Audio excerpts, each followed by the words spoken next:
Hello and welcome back to our YouTube channel Padhai with Guru Chela. So my dear BA honours political science first semester students, आज इस video के माध्यम से हम discuss करने जा रहे हैं आप लोगों के डिसिप्लिन स्पेसिफिक कोर्स यानी कि DSC paper colonialism and nationalism in India के क्वेश्चन पेपर को।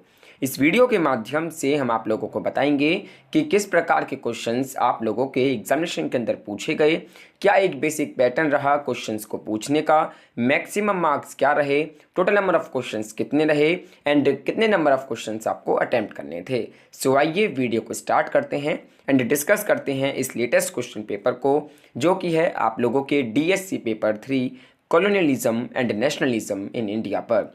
आप लोगों का ये जो पेपर है ये 6 मार्च 2K23 को कंडक्ट कराया गया था।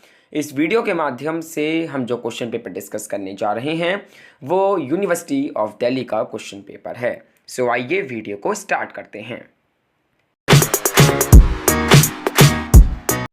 सो डियर स्टूडेंट्स, आप देख सकते हैं ये है लेटेस्ट क्वेश्चन पेपर आप लोगों के DSC paper 3 colonialism and nationalism in India का।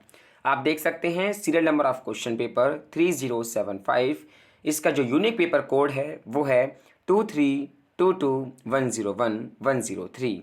देन यहाँ पर आप देख सकते हैं name of the paper colonialism and nationalism in India. पाठ्यक्रम का नाम देख सकते हैं यानी कि name of the course which is BA honours political science. ये जो पेपर है ये फर्स्ट ईयर फर्स्ट सेमेस्टर का क्वेश्चन पेपर है। ड्यूरेशन की बात करें तो आप लोगों को टोटल 3 आवर्स दिए गए आंसर राइटिंग के लिए। अगर हम मैक्सिमम मार्क्स की बात करें तो 90 मार्क्स का आपका ये क्वेश्चन पेपर रहा। यहाँ पर कुछ इंस्ट्रक्शंस हैं जो कि आप लोगों को फॉलो करने थे ड्यूरिंग द एग्जामिनेशन। फर्स्ट है right your roll number on the top immediately on receipt of the question paper. जैसे ही आपको क्वेश्चन पेपर मिल जाता है आप लोगों को दिए गए सेक्शन में जो है अपना रोल नंबर जो है मेंशन कर लेना था। अटेम्प्ट एनी 5 क्वेश्चंस, यहाँ पर जितने नंबर ऑफ क्वेश्चंस गिवन हैं उनमें से आपको कोई 5 क्वेश्चंस को अटेम्प्ट करना था जो आप पे बेहतर तरीके से आते थे। देन नेक्स्ट है all questions carry equal marks, सभी के सभी क्वेश्चंस को जो है इक्वली डिवाइड किया गया है।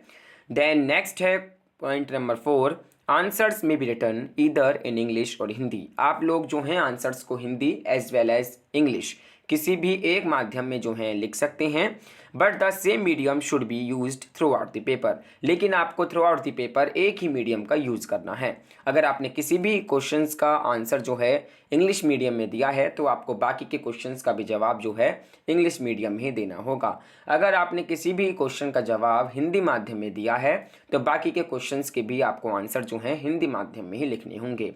सो आपको थ्रू आउट द पेपर एक ही प्रकार का मीडियम जो है यूज़ करना था। सो देख सकते हैं छात्रों के लिए कुछ निर्देश हैं। पहला है इस प्रश्न पत्र के मिलते ही ऊपर दिए गए निर्धारित स्थान पर अपना अनुक्रमांक लिखिए। किन्हीं 5 प्रश्नों के उत्तर दीजिए। सभी प्रश्नों के अंक जो हैं समान रखे गए हैं। इस प्रश्न पत्र का उत्तर अंग्रेजी या हिंदी किसी एक भाषा में दीजिए, लेकिन सभी उत्तरों का माध्यम एक ही होना चाहिए। सो नाउ डियर स्टूडेंट्स, आइए बढ़ते हैं क्वेश्चन नंबर 1 की तरफ, जो कि पूछा गया है what do you understand by nationalism. Discuss the subaltern and nationalist approaches to the study of nationalism in India। Same question है जो कि हमने आप लोगों को इम्पोर्टेंट क्वेश्चंस की वीडियो के माध्यम से आप लोगों को बताने का प्रयास किया था। यहाँ से आपको सिंपली पूछा गया है कि आखिरकार क्या समझते हैं आप नेशनलिज्म से, आखिरकार नेशनलिज्म का क्या मायने हैं, क्या अर्थ है। Discuss the subaltern and nationalist approach, जो सबल्टन अप्रोच है एंड जो नेशनलिस्ट अप्रोच है वो आपको यहाँ पर ब्रीफली जो है डिस्कस करने के लिए कहा गया है। राष्ट्रवाद से आपका क्या अभिप्राय है। भारत में राष्ट्रवाद के अध्ययन के उपाश्रित व राष्ट्रवादी उपागमों की विवेचना कीजिए। देन आप लोगों का नेक्स्ट क्वेश्चन है question number 2 critically analyse the impact of British colonial policy on education. शिक्षा पर ब्रिटिश औपनिवेशिक नीति के प्रभाव का आलोचनात्मक विश्लेषण कीजिए। यहाँ पर आपको क्रिटिकली एग्जामिन करना है कि आखिरकार क्या इम्पैक्ट पड़ा ब्रिटिश कॉलोनियल पॉलिसी का एजुकेशन के ऊपर। ये आपको यहाँ पर ब्रीफली जो है डिस्कस करना था। द नेक्स्ट क्वेश्चन है क्वेश्चन नंबर 3 जो कि है do you think that socio religious reforms in 19th century contributed in the growth of Indian national movement। Evaluate the major contributions of Brahmo Samaj and Arya Samaj to the socio religious reforms in India.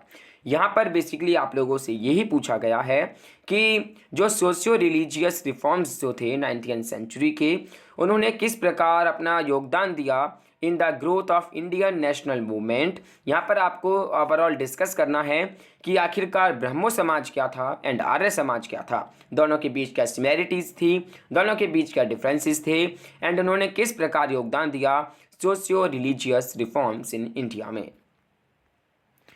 क्या आपको लगता है कि 19वीं सदी में सामाजिक धार्मिक सुधारकों ने भारतीय राष्ट्रीय आंदोलन के विकास में योगदान किया?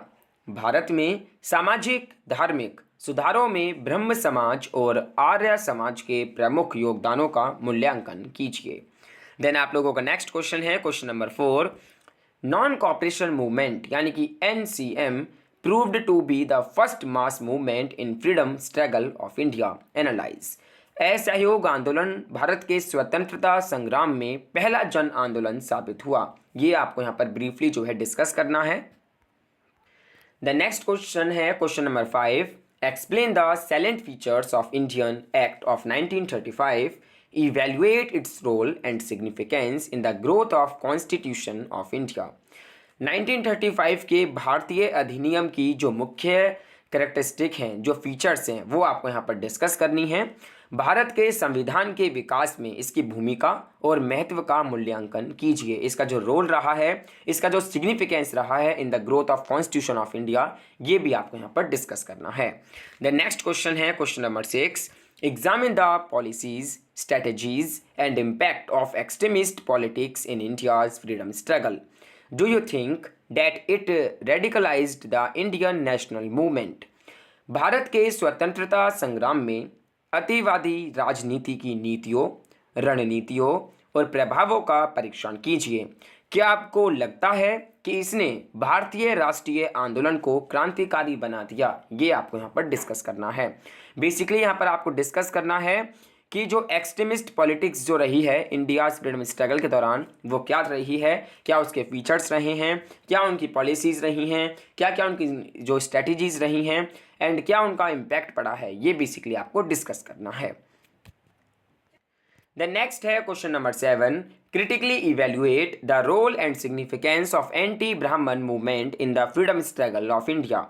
भारत के स्वतंत्रता संग्राम में ब्राह्मणवाद विरोधी आंदोलन की भूमिका और महत्व का आलोचनात्मक मूल्यांकन कीजिए। देन नेक्स्ट क्वेश्चन है question number 8। What were the reasons for the rise of peasants movements in British India? Discuss with the example of some major peasant movements. British Bharat में किसान आंदोलनों के उदय में क्या कारण थे? कुछ प्रमुख किसान आंदोलन के उदाहरण सहित विवेचना कीजिए। जो पीजेंट मूवमेंट्स रहे ब्रिटिश इंडिया में, वो आपको डिस्कस करने हैं। किस प्रकार उनका ग्रो हुआ, क्या क्या उनके एग्जाम्पल्स हैं, ये आपको यहाँ पर डिस्कस करना है। द नेक्स्ट क्वेश्चन है question number 9। Discuss the factors responsible for the rise and growth of communalism in pre independence India. स्वतंत्रता पूर्व भारत में सांप्रदायिकता के उदय और प्रसार के लिए उत्तरदायी कारकों की चर्चा कीजिए। देन लास्ट क्वेश्चन है question number 10। Right short notes on any 2 of the following. यहाँ पर 4 टॉपिक्स दिए गए हैं, किन्हीं 2 टॉपिक्स पर आपको शॉर्ट नोट्स जो हैं लिखने थे। पहला है ट्राइबल अपराइजिंग इन इंडिया, यानी कि भारत में आदिवासी विद्रोह। सेकंड है लखनऊ पैक्ट। थर्ड है कांग्रेस सोशलिस्ट पार्टी, यानी कि CSP। एंड लास्ट है D, नेहरू रिपोर्ट। तो इनमें से किन्हीं 2 पर आपको जो है ब्रीफली जो है शॉर्ट नोट लिखना था।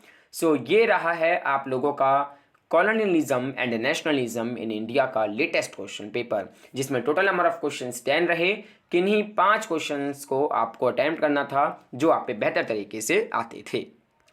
मैक्सिमम मार्क्स की बात करें तो 90 मार्क्स का आपका ये क्वेश्चन पेपर रहा। 3 घंटे आपको दिए गए आंसर राइटिंग के लिए। So dear students, that's all for today.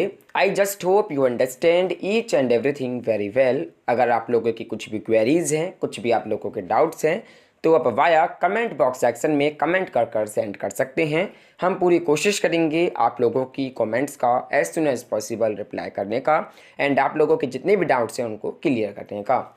Dear students, अगर आप इस चैनल पर नए हैं तो प्लीज़ नोटिफिकेशन बेल आइकन को प्रेस करते हुए चैनल को जरूर सब्सक्राइब कर लें ताकि आने वाली वीडियोस की नोटिफिकेशंस आपको मिलती रहे, किसी भी प्रकार का वीडियो आप लोगों से मिस ना हो। डियर स्टूडेंट्स, अगर आपको ये वीडियो वाकई पसंद आई है तो प्लीज़ वीडियो को लाइक कर दें, शेयर कर दें एंड कमेंट कर कर अपना जो फीडबैक है वो भी ज़रूर शेयर कर दें। सो डियर स्टूडेंट्स, अगर आप हमारे टेलीग्राम चैनल से अभी तक नहीं जुड़े हैं तो आप लोगों से रिक्वेस्ट है कि प्लीज़ टेलीग्राम चैनल को as soon as possible join करने का प्रयास करें। उसका लिंक हमने इस वीडियो के डिस्क्रिप्शन बॉक्स में प्रोवाइड करा दिया है। अगर आप लोगों के कुछ पर्सनल सजेशंस हैं तो आप वाया हमारे मेल एड्रेस padhaivithguruchela@gmail.com एंड हमारा जो इंस्टाग्राम पेज है padhai_with_guru_chela, इन दोनों के ही माध्यम से आप लोग अपने पर्सनल सजेशंस जो हैं सेंड कर सकते हैं। अगर हमें आप लोगों के सजेशंस पसंद आते हैं तो हम उन सजेशंस को अपने चैनल पर अप्लाई करने का जरूर प्रयास करेंगे। सो डियर स्टूडेंट्स, इसी के साथ thank you for watching this video. Stay home, stay safe, stay endorse.